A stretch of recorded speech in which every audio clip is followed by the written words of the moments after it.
Hey, bien, cette toute nouvelle vidéo intitulée Quand le runner prendra-t-il conscience du lien? Donc c'est une question qu'on m'a encore posée pour la je ne sais combienième fois en séance de coaching. Et voici ma réponse. Alors c'est une réponse qui va pas forcément plaire à tout le monde. Mais en fait c'est que le runner il a déjà pris conscience du lien et c'est pour ça qu'il se permet de faire ce qu'il fait avec le chaser.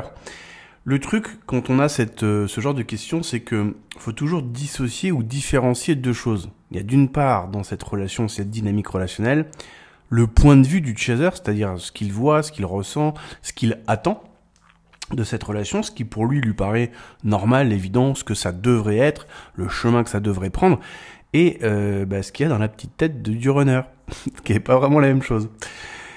Et donc, tout le problème, il est là, en fait. C'est-à-dire que tout le récit flamme jumelle, et ça, c'est un truc le chaser a du mal pendant un certain temps à se décoller de la vision du récit style flamme jumelle auquel il va adhérer grandement au départ puisque ça te dit ce que tu veux entendre. Mais le runner ne veut pas la même chose que le chaser. C'est bien pour ça que la dynamique relationnelle donne ce qu'elle donne. Faut toujours se rappeler cette phrase-là, moi je l'adore. Les faits, rien que les faits, il n'y a que ça de vrai. Comment après on interprète les faits, c'est là qu'il va y avoir un problème et c'est pour ça qu'il y a tout le récit flamme jumelle, la cartomancie, tarologue, médium, etc. qui finalement vont toujours dire la même chose, mais sans vraiment rentrer dans le vif du sujet parce que par exemple les va-et-vient, le chaud ou le froid, ça s'appelle du renforcement intermittent et peu importe avec quelles intentions c'est fait, quand c'est fait, on sait les résultats que ça donne sur la personne qui reçoit / subit, bref, vit le renforcement intermittent. Et donc, quand le runner prendra-t-il conscience du lien? En fait, le runner, il sait déjà. Alors après, il y a qu'est-ce qu'on met derrière le mot lien, parce que bien évidemment, le chaser, lui, il met le truc divin, intergalactique, supraluminique, etc., piloté par la source, parce que ça l'arrange, mais grosso modo, il y a un truc, il y a une connexion, il y a quelque chose entre les deux. Certes, c'est magnétisant, c'est dynamisant parce que ça te pousse à aller vers l'autre, ça te pousse à penser à l'autre, mais c'est juste une réponse traumatique de ton inconscient. Et c'est pour ça que c'est la seule partie qui est pas du tout parlée dans le récit flamme jumelle, parce que dès que tu vas commencer à mettre tes petites mimines dans l'inconscient et que tu vas commencer vraiment à aller regarder qu'est-ce qu'il y a et sur quoi je vais agir pour commencer à mettre un peu de coups de clé à molette pour améliorer les choses, tu vas te rendre compte que tout ce lien super divin, etc., tout ça, ça commence à partir en fait. Tout comme d'ailleurs les heures miroirs, tout comme d'ailleurs les foudres karmiques, enfin tout le tralala qui vient avec et qu'on aime mettre sous couvert du truc spirituel. En fait, c'est juste un inconscient qui réagit très très fortement à un autre inconscient. Et c'est pour ça que du côté du runner, il va y avoir aussi beaucoup de chamboulements psycho-émotionnels parce que finalement, les deux aimants, on va dire ça comme ça, se rencontrent. Donc effectivement, ça crée une sorte de réaction chimique, on va dire ça comme ça. Mais pas pour les mêmes raisons et pas pour les mêmes finalités. Et d'ailleurs, je me rappelle à l'époque, quand je regardais des vidéos FJ, ça commençait, alors maintenant je sais pas au jour d'aujourd'hui comment c'est, mais je sais qu'à l'époque, il y avait quand même quelques runners qui faisaient des vidéos. Alors c'était pas nombreux, mais quelques runners qui faisaient des vidéos justement pour exprimer un petit peu le point de vue du runner, etc. Et je me rappelle d'une vidéo qui était très marquante, où la personne, donc qui s'identifiait runneuse, disait mais le runner est colérique, jaloux, possessif, etc. Elle osait le dire en fait. Et elle disait que le runner pouvait taper des crises de colère, etc. Mais pas forcément devant le chaser, ça pouvait être en dehors, tu vois, ça pouvait être à huis clos, hein, le runner chez lui tout seul, tu vois, parce qu'il y a une image quand même à donner entre guillemets en public et avec le chaser. Et la personne disait, mais en fait, quand on rencontre le chaser, en fait, par, entre guillemets, effet miroir, par le fait d'être dans cette rencontre, eh bien, être face au chaser, c'est pas avoir d'autre choix, alors je vais être un peu vulgaire, que de voir toute sa merde en soi. Et j'en ai eu d'autres runners au téléphone qui me disaient ça aussi. C'est-à-dire qu'il y a effectivement une attraction, parce que c'est deux inconscients qui veulent se rencontrer, mais parce que ça fait écho au trauma du passé, mais le chaser devient une sorte de révélateur, c'est un peu comme en chimie, tu vas mettre une petite goutte dans un Erlenmeyer qui contient un certain produit, et puis ça devient vert, c'est que c'est bien le produit que tu cherchais, etc., ou ça devient rouge ou violet, peu importe. Et du coup, pour le runner, le chaser, alors peut-être pas pour tous les runners, mais en tout cas c'est quelque chose que j'ai très très très souvent entendu au téléphone. Finalement, le chaser c'est un peu un policier, quoi. Ça, si je te prends un peu une image, c'est un peu t'as pas bien fait ci, t'as pas bien fait ça, t'as vu, t'es pas arrivé à l'heure. Enfin, j'exagère un peu, mais c'est un peu l'idée, c'est-à-dire qu'il va par son comportement et par simplement dire les choses et par qui il est, être un révélateur des dysfonctionnements du runner. Et ça, le runner, ça le vénère. Mais ça le vénère genre puissance 10 000, hein, puissance divine. Voilà, en gros. Et forcément, comme les runners en général, et bon après, attention, les chasers, ils sont pas non plus blancs comme neige non plus, mais le profil psychologique dans les grandes lignes, on va pas trop non plus s'y attarder, s'y accrocher, mais grosso modo, c'est tendance narcissique passive-agressive.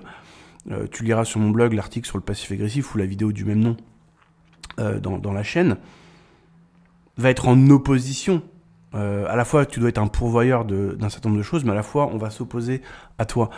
Donc, va y avoir une sorte de conflit, de combat, de combat à mener, de combat à gagner, qui va laisser place, bien évidemment, au jeu de rôle, au renversement de rôle, gaslighting, manipulation, etc. Et en fait, le runner, il sait très bien qu'il y a un truc entre vous.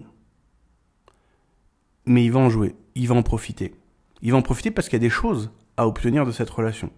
Mais moi, en plus de 4 ans de coaching FJ, j'ai jamais entendu un runner me dire au téléphone, ou alors en tout cas je me rappelle pas, mais si je me rappelle pas, que ça n'a pas dû arriver souvent, je ne comprends pas, je n'attends qu'une seule chose, c'est cette relation de couple avec mon chaser. J'entends pas ça du tout. Et c'est logique en fait qu'on ne l'entende pas, puisque c'est pas dans leur volonté. Et c'est ça que le chaser n'arrive pas à comprendre, c'est pas parce que tu rencontres une personne avec qui il va y avoir un effet magnétisant, hyper attractif, etc. Et que dans la psyché du chaser, il se passe tout un tas de trucs de manière énorme, que forcément cette relation elle est vouée à une relation de couple, c'est-à-dire en bonne et due forme, comme n'importe quel couple verrait la relation de couple en fait. Ça c'est simplement une réponse traumatique en fait de ton inconscient qui a trouvé en fait une personne avec qui il va pouvoir rejouer des schémas du passé. Et ça crée énormément d'émulsions. Tu vois, on pourrait dire ça comme ça. C'est souvent ce que je dis à mes clients. Je dis, le chaser, c'est un petit peu comme s'il découvrait le saut en parachute. Et du coup, il a fait son premier saut en parachute. Waouh, c'est un truc de fou. T'as l'adrénaline, le truc et le machin, l'expérience, elle est genre énorme. Et donc, d'un coup, tu t'inscris à ton club de parachute et puis tu y vas tous les samedis, quoi. Le runner, c'est waouh, son parachute, putain, c'est trop de la balle. Tu sais quoi, quand j'en aurai envie, je reviendrai. Puis il peut ne rien se passer pendant 1 semaine, 2 semaines, 3 mois, 6 mois, et puis d'un coup, il a envie, et puis il y retourne. Et il va passer un bon moment. Toi, t'es le parachute, quoi. Et lui, c'est le client qui vient pour faire un petit son, pour se prendre un kiff, quoi, en fait, en gros. Ou dit autrement, ton frigo est plein, quand il a faim, il vient, et quand il a pas faim, ou quand il est rassasié, il est plus là, c'est tout. Et ça, c'est extrêmement dur pour le chaser à se rendre compte de ça, parce que ça veut dire, si je me rends compte des faits de la dynamique relationnelle et que je dois y lâcher, enfin je dois mettre dans la poubelle toutes mes interprétations, que je regarde juste les faits, rien que les faits et uniquement que les faits ne pointent pas dans une direction d'une relation de couple traditionnelle. Ça ne montre en rien la volonté d'une personne qui voudrait ça. Et ce qui veut dire que du coup le chaser il doit se regarder en face et dire si les faits montrent A, pourquoi moi je crois B ? Puisque pourquoi je crois B ? Je pourrais croire B sur la base des faits, mais les faits me montrent A. En gros, les faits te montrent le chemin de gauche, par exemple. Et toi, tu crois pertinemment que ça va à droite. J'espère que tu conduis pas comme ça sur la route, sinon tu vas avoir des problèmes. Hein. Et en fait, il a le truc. Et donc, du coup, ça veut dire que le chaser va devoir se questionner. Comment ça se fait que moi, je suis persuadé que c'est pour B, alors que tous les faits pointent A ? Ce qui veut dire que je suis dans un déni de la réalité des faits. Pourquoi j'ai envie de faire ça ? Qu'est-ce qui fait que j'ai envie de faire ça ? Et là, tu vas me sortir comme tout ça. Oui, mais des fois il revient et le runner il me laisse entendre que. Oui, non, mais des fois il revient puis il repart aussi. Donc c'est les faits, quoi, tu vois. Donc en fait, dans les faits, ta relation elle fonctionne pas. Sinon on ne serait pas là, écouterait des vidéos et ni aller regarder le tarot, etc. Donc, qu'est-ce qu'il y a en toi qui fait que t'as quand même envie de croire qu'il y a un moyen de moyenner ? En fait, c'est que là que le chaser va devoir faire justement son éveil spirituel. La spiritualité, c'est l'étude de l'âme. Hein. L'âme, c'est le principe qui anime, donc ça veut dire c'est toi, la conscience d'un côté, mais aussi ton mental ego qui a sa vie propre, hein, qui est animée et qui lui a des vouloirs, des désirs, il tire des conclusions de manière automatique tout le temps. C'est pareil pour tout le monde, sur la base de faits, etc. Et en fonction de sa programmation, il va prendre le choix A, le B, le C, le D, le E, etc. On est tous comme ça. T'as qu'à regarder, par exemple, un accident sur la route, tout le monde a sa théorie. Hein. Il y a 2 secondes, on savait pas qu'il y a un accident. Dès que t'as un accident, tout le monde dit « Ah oui, en fait, c'est passé ci ou ça ». Il y a des gens qui vont dire « Bah, je sais pas, il y a un accident », qui vont rester cloués sur les faits. Ils vont dire « Bah, il y a une moto encastrée dans une voiture. Voilà, ok, je sais pas qui a fait quoi, qui machin, etc. » T'en as d'autres qui vont se monter un film pour venir expliquer le résultat qu'on a devant les yeux. Mais en fait, on sait pas ce qui s'est passé parce qu'on l'a pas vu. On voit juste le résultat final. Donc, le cerveau, il est comme ça. On aime interpréter, tisser des causes à effet, etc. Mais est-ce que ce sont les vraies causes à effet ou est-ce qu'on se monte un film? Dans le parcours familial, on ne fait que se monter des films. Sur la base de quelques faits. Alors, on prend les faits qui nous intéressent. Puis ceux qui nous intéressent pas, on les prend pas. Puis à partir de ça, on va se tisser notre petite toile qui correspond à notre système de croyance. Mais la question, c'est que si du coup, le chaser regarde uniquement les faits, juste les faits, parce qu'il n'y a que ça de vrai, qu'il lâche les interprétations, il sera obligé de se poser la question, mais pourquoi j'ai autant envie que ça soit B, que ça soit cette réunion, que ça soit l'autre, c'est mon autre, qu'on est destiné à être ensemble et tout. Là, le problème, c'est que le chaser va devoir faire un éveil, entre guillemets, spirituel, c'est-à-dire oser regarder à l'intérieur, c'est une introspection, en fait, quoi, et se poser les bonnes questions, et le problème, c'est que ça va faire mal. Ça va faire mal parce que il y a aucune raison, et je te le dis à l'avance, comme ça, au moins, t'es préparé, tu vois, tu prépares ta boîte de Kleenex quand même, on sait jamais, prépare le 15 aussi sur ton téléphone. Dans tout ce qui se passe dans cette relation, il n'y a aucune raison qui provient de l'amour. Elles proviennent toutes du manque. Alors manque, des résistances, des peurs, t'appelles ça comme tu veux, on va appeler ça du manque. Le simple récit flamme jumelle, une âme scindée en deux, c'est pour ça que quand tu rencontres l'autre, tu te sens enfin complet, c'est que tu étais déjà en tant que tel, comme on te dessine l'histoire, 0,5 âme. Et l'autre, c'est 0,5. Donc 0,5 plus 0,5 est égal à 1 unité, donc complet. Donc déjà, dans le récit lui-même, le récit est complètement l'expression du manque. Je ne suis pas un à part entière, je ne suis qu'une moitié. Alors évidemment, ça c'est un exemple parmi tant d'autres, mais en fait, dès qu'on commence à fouiller en fait dans la psychologie, notamment du chaser, on va se rendre compte que les fuels motivationnels, ce qui pousse finalement le chaser, c'est des peurs, donc des manques à combler. En fait, la relation style flamme jumelle, c'est la plus grosse relation de comble mes besoins, je comblerai les tiens. C'est juste qu'elle fonctionne pas en fait. Et ça, il y a juste à regarder en fait quel est le nerf de la guerre de tout ce récit flamme jumelle, c'est l'intensité émotionnelle ressentie de complicité, de sentiment d'évidence, de sentiment de fusion. Enfin après, chacun va avoir ses mots, mais tu vois un petit peu l'idée. C'est-à-dire que comme on a rencontré une personne avec qui il se passe ça, et que c'est tellement exceptionnel, unique, intense et spécifique, que donc c'est la bonne personne, alors qu'en fait, non, puisque les faits montrent que non. Et donc, du coup, quand le runner prendra-t-il conscience du lien, il a bien compris qu'il y avait un lien, un truc particulier. Ce qu'on met souvent, nous, derrière le lien, c'est le truc flamme jumelle, etc.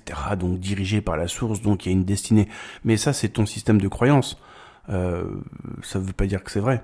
C'est juste que ça t'arrange de croire ça et que ça arrange tout le monde de croire ça, puisque ça vient aussi redorer, si tu veux, le problème d'identité du chaser. Et quand je dis du chaser, le runner aussi a un problème d'identité. Beaucoup d'êtres humains l'ont. C'est normal, alors je vais pas m'étendre sur le sujet, mais c'est parce que quand tu arrives au monde, on va dire ça comme ça, t'es pur, mais après on te met sur des rails qui sont pas forcément celles que t'as demandé.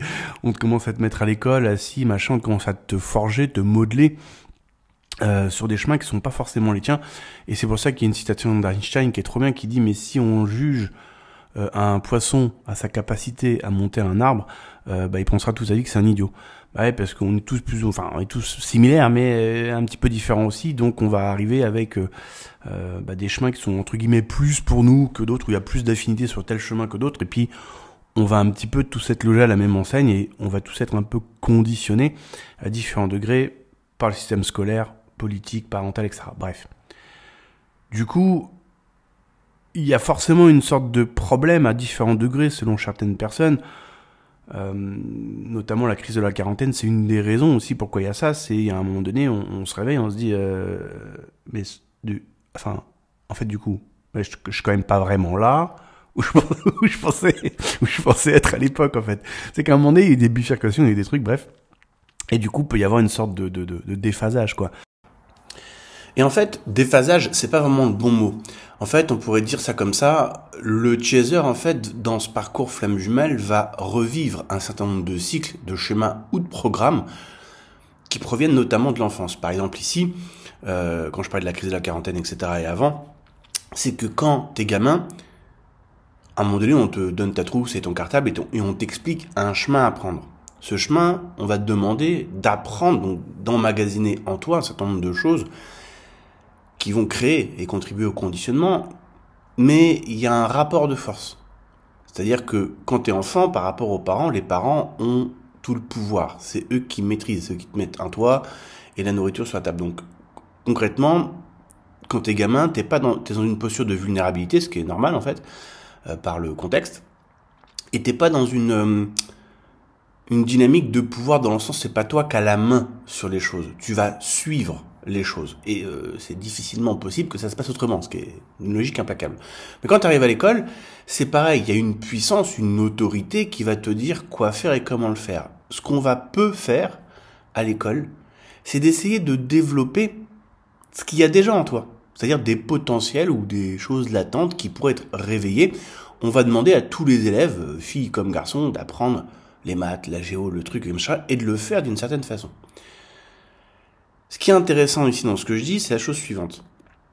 L'impuissance et le fait de suivre. Pourquoi ? Parce que le chaser, qu'il soit homme ou femme, dans ce parcours flamme jumelle, est dans une posture de suiveur. C'est un follower du runner qui est l'influenceur.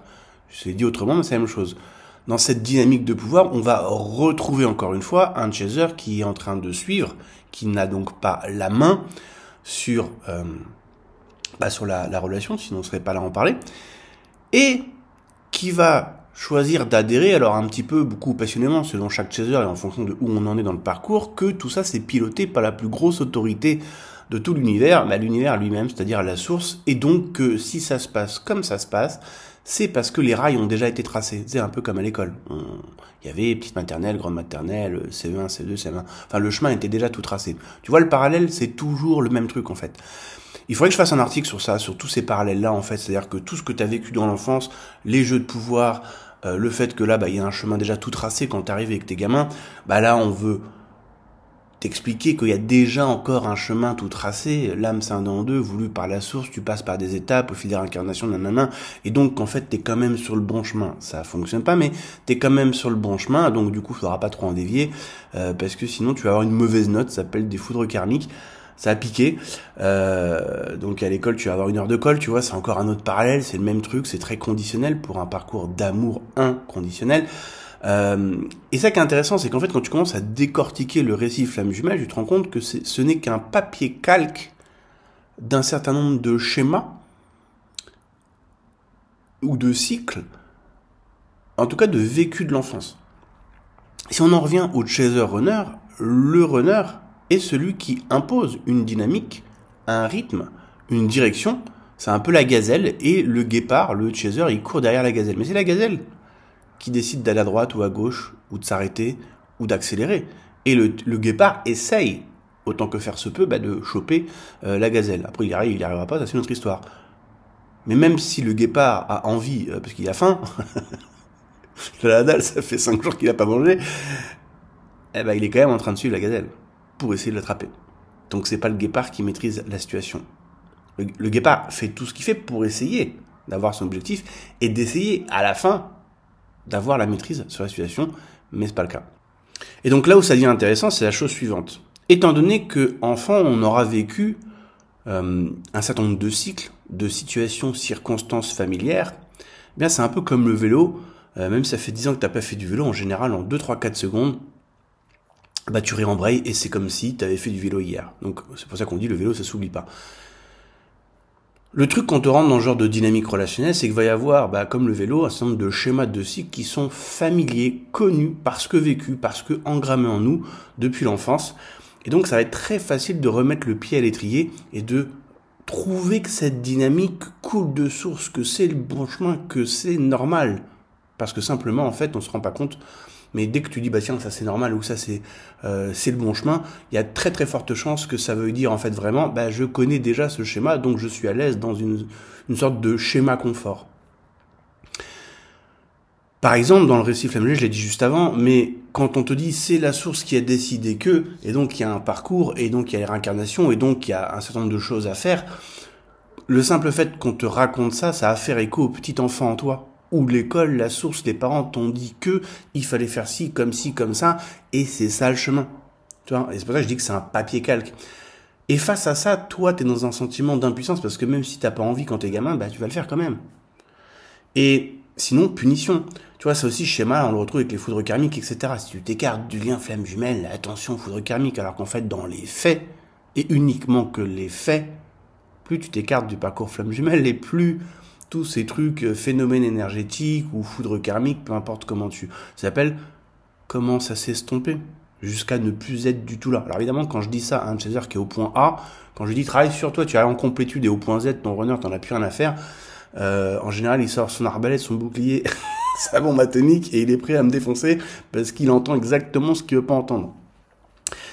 Et pourtant, à un moment donné, peu importe quand, demain, dans 6 mois, dans 10 ans, quand on arrivera au point d'en avoir marre, plus que marre, et ras la casquette, tu diras, bon, le chemin que j'essaye de fuir là depuis des années, là, on va peut-être essayer de le prendre, parce que je commence à en avoir ras-le-bol. Et là, tu vas te mettre à faire un truc qui s'appelle le FT, etc., c'est une base régulière, et là, tu vas faire, oh, ben c'est fou, ça marche de dingue, c'est incroyable. Bref, tu vas bifurquer, chercher un autre chemin. Mais ce que va faire le chaser, parce que le chaser, il est un peu têtu, quoi, tu vois, même quand il a tort, il a quand même raison. Il va en fait, il va tout tenter, jouer toutes ses cartes, jusqu'à qu'il ait cramé en fait son jeu de cartes, et donc il arrive à ce point d'en avoir marre. Et on pourrait dire qu'en faisant tout ce processus, en fait, le chaser est dans une résistance au changement. Pour te donner une image, le bateau a fait naufrage et il s'accroche comme un gros malade, comme une moule à son rocher. Et pendant qu'il est accroché au rocher, et pendant qu'il pense être sur le bon chemin, utiliser la bonne solution, donc être sur la bonne voie, en fait, ça lui permet d'éviter de tenter, et donc d'oser se mettre à nager.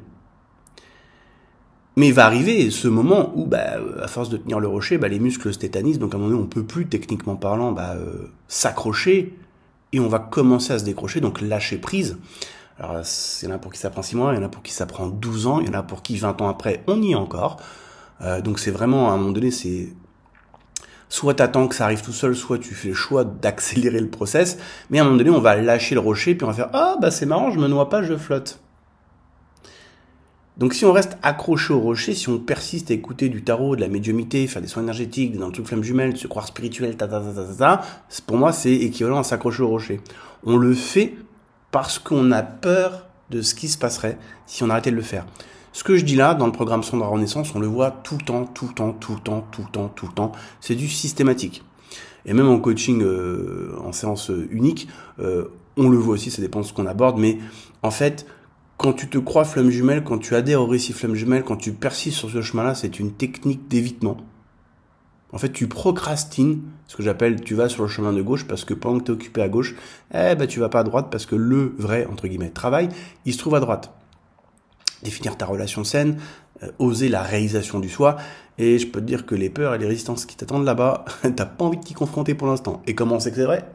Parce qu'on reste bloqué sur le chemin de gauche, à se conditionner, je flamme jumelle, ceci, cela et tout. Mais en fait, c'est une planque.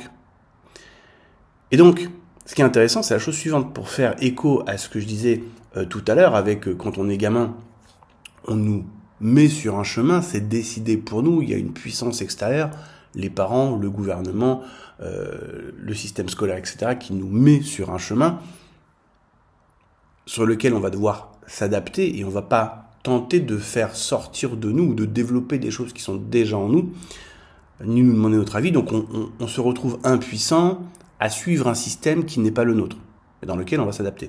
Donc on a tous fait ça à différents degrés. Ce schéma-là, donc à la fois d'impuissance et d'adaptation au chemin qui est proposé par une autorité qu'on va appeler supérieure, c'est un schéma qui est connu. Du coup, quand on te sert un discours FJ avec le même genre de schéma, automatiquement, ton cerveau, il adhère, dans une certaine mesure. Ça peut être à 5%, ça peut être à 90%. Ça va dépendre de chacun. Du coup, c'est hyper séduisant quand on te dit la source a décidé que, parce que déjà, qu'est-ce que tu veux faire contre la source, toi? Ouais, et même moi, qu'est-ce que tu veux? Je vais pas claquer des doigts et changer la forme de l'ADN, tu vois, ou même changer les lois de la physique quantique. Attends, j'essaye. Ouais, ça marche pas. Donc, la source a décidé, donc c'est comme ça. Fin de l'histoire. Et c'est vachement pratique, ça, parce que ça veut dire quoi? Ça veut dire que le trader, et ça aussi, on le voit constamment en coaching, et donc en posture de follower, pas de leader, même s'il se croit leader, il l'est pas. Si t'étais vraiment un leader, tu dirais, pourquoi je reste accroché au rocher, là? C'est quoi l'affaire? Le rivage est 200 mètres devant moi, qu'est-ce que je fous encore dans pleine mer, là? Viens, je lâche le rocher, je crois en ma capacité à nager. Et même si je sais pas trop faire, bah, j'apprends, j'ai 200 mètres pour le faire. Ça, c'est un leader. Par exemple, un entrepreneur, la différence entre un salarié et un entrepreneur, le salarié, par exemple, on va prendre ce cas-là, d'un salarié qui se plaint d'avoir fait X années d'études et puis qu'il n'est pas payé à sa juste valeur, quand tu lui dis, bah, crée ta boîte, il se décompose. Pourquoi? Parce que dans la fraction de seconde où il se décompose, c'est les peurs. C'est, oh, mais oui, mais déjà, il faut que je trouve une idée, un truc, un bidule. Ensuite, j'ai personne qui me dit quoi faire et comment le faire. Bah non, c'est toi qui vas te dire à toi-même quoi faire et comment le faire. Oui, mais je sais pas quoi faire. Trouve. Un leader trouve des solutions. C'est ton taf. Ouais, mais s'il y a un problème et que je sais pas faire, bah tu trouveras la solution au problème que tu savais pas que tu auras, mais que tu vas avoir. Welcome dans le monde de l'entrepreneur. C'est de l'inconnu sur de l'inconnu. Derrière de l'inconnu, il y a encore quoi? De l'inconnu. Et tu sais quoi? C'est toi qui composes avec ou pas. Donc c'est pas du tout le même mindset. Alors ce qui est intéressant, c'est que ce mindset-là, on l'avait quand on était gamin. Mais ça, c'est un autre sujet. En tout cas, on l'avait dans une certaine mesure.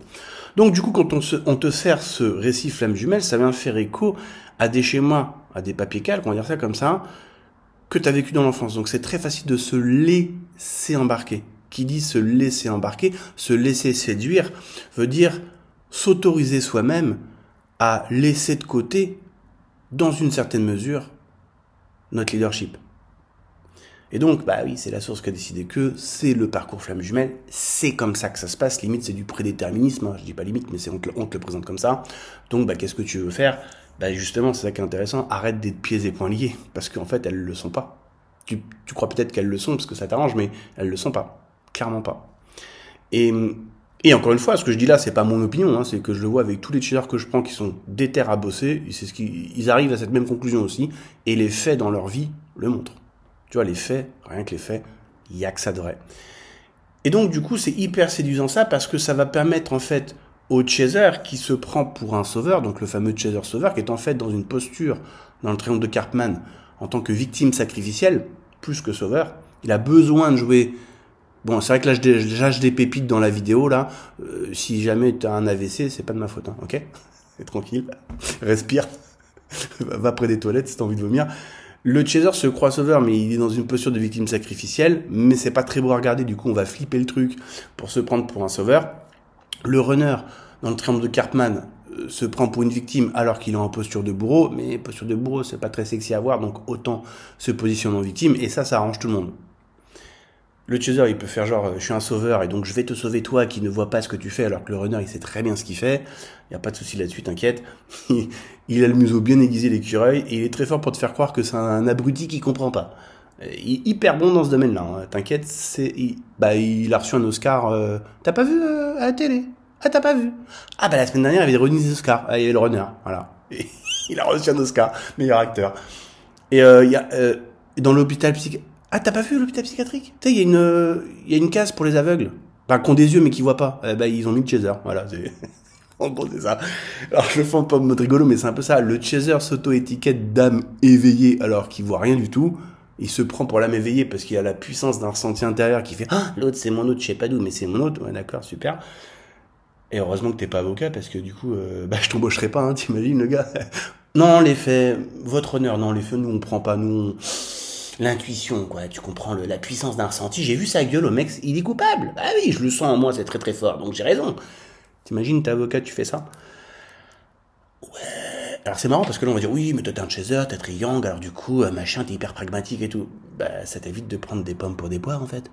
Ça t'évite de galérer pendant des années, parce que quand tu commences à récupérer ça, en fait, parce que, qu'on se le dise, Le monde immatériel, ce que tu vas appeler la spiritualité, est régi par des lois qui sont hyper logiques, pragmatiques. Hein, je te le dis direct. Tu regardes la physique quantique, c'est pas un bourré qui a créé ça un samedi soir. Hein. Tout fonctionne d'une mécanique hyper huilée, bien comme il faut, j'ai envie de dire, de mécanique divine. Il n'y a rien qui est au hasard. Hein. Comme on dit, il n'y a pas de hasard. Bah oui, parce que tout est fait.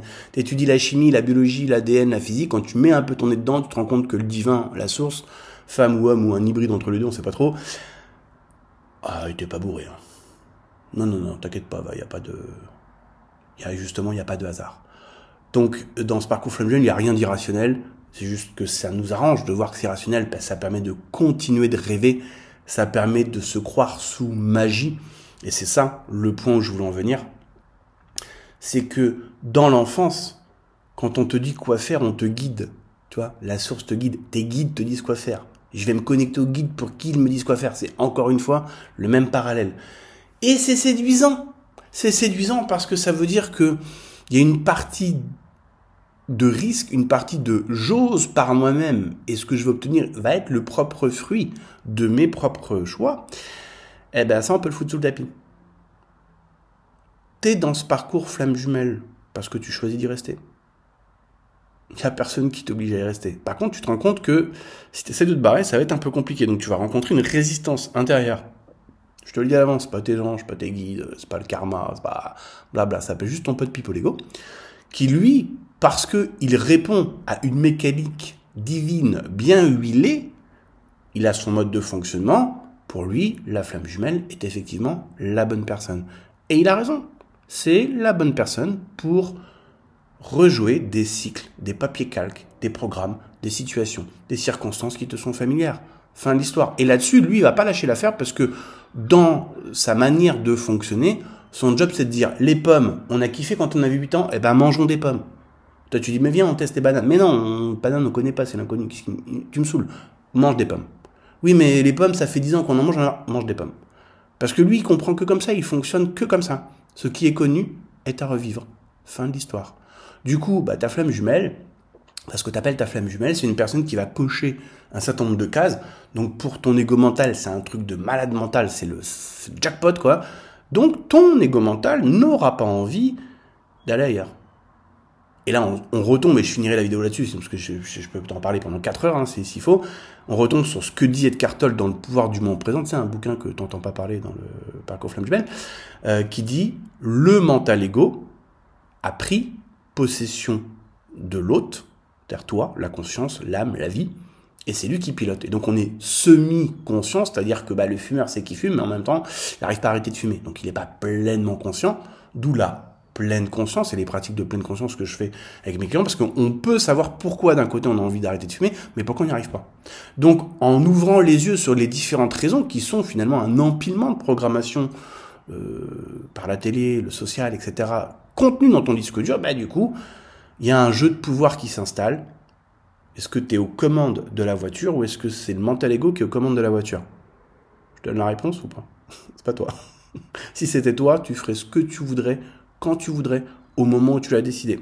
Là, dans ce parcours flamme jumelle, alors tu y arrives dans certains domaines de ta vie, il y en a d'autres, notamment comme le récit flamme jumelle, où pour se masquer de cette impuissance, encore une fois, à une puissance supérieure, mais cette fois-ci qui est en toi, le mental ego, pour ne pas voir, par exemple comme le chaser, je disais avant, qui est une victime sacrificielle, mais c'est pas beau à voir, du coup on va flipper le truc et se positionner en tant que sauveur, alors qu'on veut même pas se sauver soi-même, c'est moins sexy de se rendre compte qu'on est sous le joug de la dominance d'un ego mental, mais qu'on a envie, parce que ça nous arrange, ça nous évite de prendre des risques.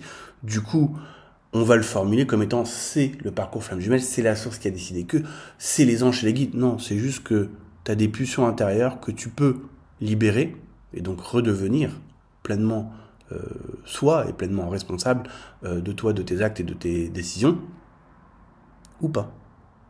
Mais dans les deux cas, c'est ton choix en fait. Et ça, dès que j'entends des formulations qui disent la source m'a dit que, les anges ont dit que, il a été mis sur mon chemin que, c'est déjà une forme passive, c'est déjà une forme de déresponsabilisation. Et toutes les personnes qui ont eu ce discours avec moi et qui ont joué le jeu, parce qu'il y en a qui ne veulent pas jouer le jeu, Je leur dis, mais pourquoi tu utilises cette formulation? Qu'est-ce qui fait que la source, selon toi, aurait mis cette personne sur ta route? En fait, ceux qui jouent le jeu, on arrive de manière sine qua non, c'est indubitable, c'est irréfutable, toujours sur, au final, j'ai envie de me déresponsabiliser. Du coup, pour terminer cette vidéo, est-ce que le runner a conscience du lien? Ouais, il le sait, il a vu. Nous, on l'appelle l'âme qui doit s'éveiller, mais il en sait beaucoup plus que ce qu'il te dit. Et nous, ça nous arrange de croire qu'on est éveillé alors qu'on ne voit pas. Enfin, pas vraiment. Parce que ça nous permet de continuer de persister sur ce chemin-là. Pourquoi? Parce que le chaser, en fait, comme n'importe quel être humain, parce qu'on est tous comme ça, dès que tu commences à faire un travail sur toi, il y a des tiroirs, t'as pas trop envie de regarder, et c'est normal. Il y a pas mal de tiroirs que le chaser, il a pas envie d'aller regarder. Et il y a, entre guillemets, pas pire comme technique d'évitement que de se croire sur le bon chemin quand on est complètement pas au bon endroit. Et ça, je t'invite à aller sur mon blog, sur l'article qui s'appelle, alors tu vas dans le champ de recherche, et c'est papillon, je crois, ou cocon, où j'explique ça en fait. J'explique ce phénomène de l'ego mental, et on va le retrouver notamment dans les mécanismes de l'ego spirituel aussi. C'est-à-dire que plus tu rentres dans la spiritualité, plus l'ego se fait fin, et plus tu peux te croire que tu es libéré de l'ego, alors qu'en fait tu es toujours sous emprise, mais il est polymorphe en fait l'ego, parce qu'il est très fort pour acquérir de l'information. Et c'est pour ça que je dis la vraie spiritualité, c'est de se libérer. En gros, c'est comme si tu faisais un striptease de tes habits, t'enlèves du conditionnement, t'enlèves des cycles, des schémas de pensée. C'est pas tu vas lire des bouquins pour rajouter du contenu. Parce que là, tu ne fais que ce que tu as déjà fait. Et je terminerai par cette citation de Bouddha qui dit, ça rejoint ce que disait Eckhart Tolle sur le fait que l'ego mental a pris possession de l'autre, la conscience, etc. Bouddha disait, le but de la méditation est de se libérer du contrôle et de l'emprise que les pensées ont sur nous. Ce qui veut dire qu'il y a nous d'un côté et les pensées de l'autre. Ces pensées ont un certain contrôle et une certaine emprise sur nous. Mais ce qui veut dire aussi, parce que c'est pas dit dans la phrase, c'est juste de la réflexion logique, qu'il y a une partie de nous qui a envie d'être sous emprise et sous contrôle. Celle-là, je te garantis, elle est vraie à 100 milliards %. Mais plus tu fais d'introspection et plus tu te rends compte que c'est vrai. Et c'est ça l'éveil spirituel.